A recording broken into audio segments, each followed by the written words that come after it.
Hello everyone, मैं हूं हीना और आप देख रहे हैं लीगल परसेप्शन। आज की इस वीडियो में हम छद्म विधायन के सिद्धांत यानी कलरेबल लेगिस्लेशन के बारे में जानेंगे। अपने पिछले वीडियो में हमने जाना था कि पिथ एंड सब्सटेंस जो डॉक्ट्रिन है, सार और तत्व का सिद्धांत क्या होता है। लेकिन इस वीडियो में हम एक दूसरा जो प्रिंसिपल है, जो एक दूसरा डॉक्ट्रिन है कलरेबल लेगिस्लेशन, और जो एग्जाम में बहुत ज़्यादा पूछा जाता है जब कॉन्स्टिट्यूशन सेकंड का पेपर आता है, तो उसके बारे में हम जानने वाले हैं। साथ ही हम इससे रिलेटेड जो केस लॉज हैं वो भी डिस्कस करेंगे। तो चलिए शुरू करते हैं। लेकिन आगे बढ़ने से पहले मैं आपको बताना चाहूँगी कि अगर आप इस वीडियो लेक्चर की PDF लेना चाहते हैं, आप फ्री में टेलीग्राम से ले सकते हैं, जिसका लिंक आपको डिस्क्रिप्शन में मिल जाएगा। तो चलिए शुरू करते हैं। देखिए, कलरेबल लेगिस्लेशन के बारे में जानने से पहले ये जानना ज़रूरी है कि इंडिया में साधारण तौर पर 3 जो मेन है वो पिलर्स दिए गए हैं, जिनके बीच में जो पावर है वो डिस्ट्रीब्यूट की गई है, शक्तियों का विभाजन किया गया है। पहली है विधायिका, जो देश के लिए कानून बनाती है। दूसरी है कार्यपालिका, जो उन कानूनों को लागू करती है। और तीसरी है न्यायपालिका, जो कानूनों की व्याख्या करती है। अब ये देख लेते हैं, क्योंकि ये जो आपका सिद्धांत है कलरेबल लेगिस्लेशन, ये विधानमंडल से संबंधित है, तो इसलिए इन तीनों के बारे में जानना यहाँ पर ज़रूरी था। अब हम इस सिद्धांत की तरफ बढ़ते हैं और देखते हैं कि इसका मतलब क्या होता है।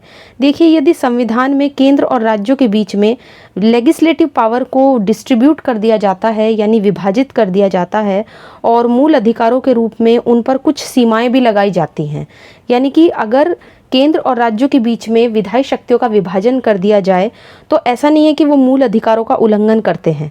तो मूल अधिकारों के रूप में उन पर कुछ रेस्ट्रिक्शंस लगा दिए जाते हैं, और हमारे संविधान के अंतर्गत भी है, जैसा कि दिया गया है। तो प्रश्न ये उठता है कि क्या विधानमंडल ने शक्ति का प्रयोग करके, यानी अपनी पावर का यूज़ करके, विधानमंडल स्टेट के लिए, यानी जैसे हर स्टेट में अलग अलग विधानमंडल होते हैं, तो विधानमंडल क्योंकि स्टेट के लिए कानून बनाता है, तो ये देखा जाता है, क्वेश्चन ये उठता है कि क्या एक विधानमंडल ने अपनी पावर का यूज़ करके, अपनी जो लॉ बनाने की उसके पास पावर है, क्या उसका यूज़ करके अपनी जो संवैधानिक सीमाएं हैं उनका अतिक्रमण किया है। यानी कि उन सीमाओं के बाहर, जिन लिमिटेशन के अंदर उसे लॉ बनाने की पावर दी गई है, जहाँ तक वो लॉ बना सकता है, क्या वो उसके बाहर गया है या अपनी शक्ति के बाहर वो गया है, आमतौर पर हम ये कहते हैं। तो इस सिद्धांत से हम यही जानेंगे कि विधानमंडल ने अपनी शक्ति के बाहर काम किया है या नहीं किया है।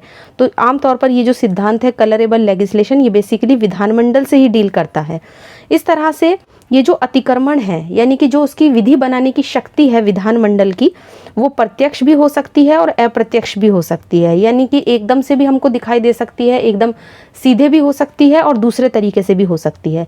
और कभी कभी ऐसा होता है कि यद्यपि विधानमंडल किसी लॉ को बनाने में ऊपरी तौर से अपनी शक्तियों के अंदर ही काम करता है, यानी कि जो उसका दायरा है उसी के अधीन वो काम करता है, लेकिन अगर हम वास्तविक तौर से देखें तो विधानमंडल अपनी जो उसको कॉन्स्टिट्यूशनल जो सीमाएं दी गई हैं उसका अतिक्रमण करता है, उसके बाहर काम करता है। और इस तरीके से बनाया गया जो विधायन है, यानी कि जो इस तरीके से विधायन बनाया जाता है, उसे ही कलरेबल लेगिस्लेशन यानी कि छद्म विधायन कहलाता है, उसे हम छद्म विधायन कहते हैं। ऐसे भी ध्यान देने की दशा में उस अधिनियम का जो सार है वो सबसे महत्वपूर्ण हो जाता है, और यानी कि उसका बाह्य रूप, यानी कि जब छद्म विधायन का प्रयोग करके, यानी एक तरीके से जब विधानमंडल ने अपनी शक्तियों के बाहर जाकर कोई लॉ बनाया है, कोई विधायन बनाया है, उसको हम छद्म विधायन कहते हैं। और उस दशा में हमें ये देखना होता है कि बेसिकली उस अधिनियम का सार, उसका सब्सटेंस क्या है ना कि हम उसका बाह्य रूप देखते हैं। तो इस चीज़ से ये क्लियर हो गया, इसका मीनिंग हम समझ गए कि जब विधानमंडल अपनी शक्ति के बाहर जाके कोई लॉ बनाता है तो उसको बोलते हैं छद्म विधायन। देखिए, यदि किसी विधायन की विषय वस्तु का सार उस विधानमंडल की शक्ति के बाहर है, तो उसका जो बाह्य रूप है वो उसे न्यायालय के द्वारा, यहाँ पे ये बाह्य रूप है, तो उसका जो बाह्य रूप है उसे कोर्ट के द्वारा अमान्य घोषित करने से नहीं बचा सकता। यानी कि मान लीजिए अगर विधानमंडल ने कोई अपनी शक्ति का यूज़ करके, अपनी पावर का यूज़ करके कोई लॉ बनाया और वो उसके दायरे के बाहर है, उसके बाह्य रूप है ना, तो उसके आधार पर न्यायालय उसे अमान्य घोषित करने से नहीं बचा सकता, कोर्ट उसे अमान्य घोषित कर सकता है। अब हम इसके केस लॉज देख लेते हैं। सबसे पहला केस आता है KCG नारायण देव बनाम उड़ीसा राज्य, 1953 का केस है। इस मामले में न्यायालय ने कहा कि विधानमंडल कोई भी अप्रत्यक्ष तरीका अपनाकर संवैधानिक सीमाओं का अतिक्रमण नहीं कर सकता, यानी कोई ऐसा भी तरीका नहीं अपना सकता यानी कोई गलत तरीका कह लीजिए या फिर कोई अप्रत्यक्ष तरीका कह लीजिए जो आपको सिंपली तौर पे दिखाई ना दे, अप्रत्यक्ष तरीका है, उसको अपनाकर भी अपनी संवैधानिक सीमाओं का अतिक्रमण नहीं कर सकता। तो यहाँ पे कोर्ट ने चीज़ क्लियर कर दी। इसके बाद दूसरा केस आता है RS Joshi versus Ajit mills, 1977 का केस है। इस मामले में जस्टिस कृष्ण अय्यर जी थे। उन्होंने कहा कि संविधान में जो परिभाषा दी गई है वहाँ पे परिभाषा देते हुए छदमता का मतलब अक्षमता से है, इनकैपेबिलिटी से है। यानी कि जहाँ पे छदम विधायन नाम से पता चल रहा है इनकैपेबिलिटी। अब जैसे मान लीजिए कोई विधानमंडल कोई लॉ बना रहा है तो उसने जो लॉ बनाया अपनी संवैधानिक सीमाओं का अतिक्रमण कर, उसे कहा गया हमने उसे क्या कहा, कलरेबल लेगिस्लेशन, यानी कि छदम है। यानी कि वो उस लॉ को बनाने के लिए कैपेबल ही नहीं था, उसके पास वो सक्षमता ही नहीं थी। तो इसलिए जस्टिस कृष्ण अय्यर जी ने यहाँ पे इस वर्ड के मीनिंग को क्लियर करने की कोशिश की है कि छदमता का मतलब है अक्षमता। यानी कि कोर्ट उस लॉ को बनाने में, कोर्ट नहीं, विधानमंडल उस लॉ को बनाने में अक्षम था, उसे सक्षमता नहीं थी।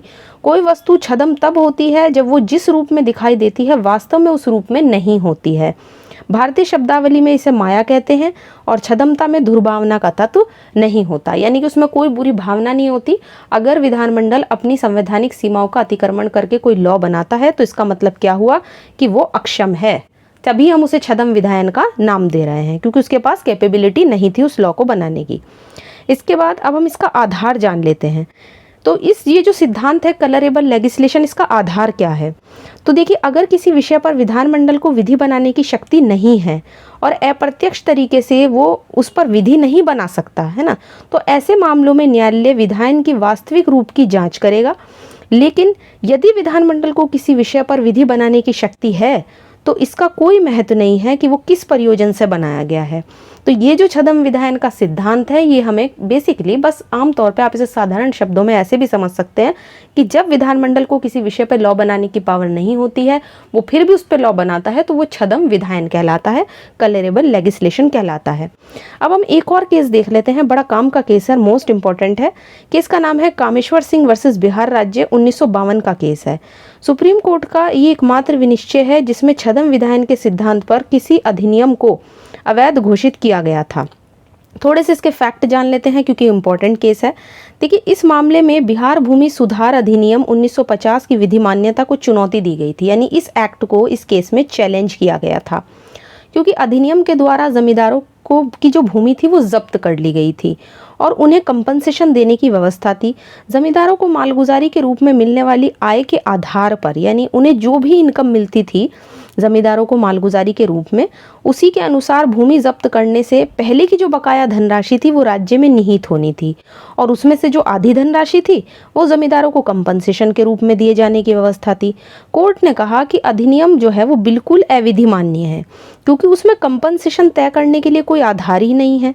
देखिए, कोर्ट ने क्या कहा, कोर्ट ने कहा कि ऊपरी तौर पर अगर आप देखो, ऊपरी तौर पर अगर हम देखें तो ये तो प्रयास किया गया है कि कंपनसेशन दिया जाएगा, ऐसा करने की कोशिश की गई है, लेकिन अधिनियम में दी गई व्यवस्था के बाद भी जमींदारों को कोई प्रतिकर, कोई कंपनसेशन नहीं मिलता था।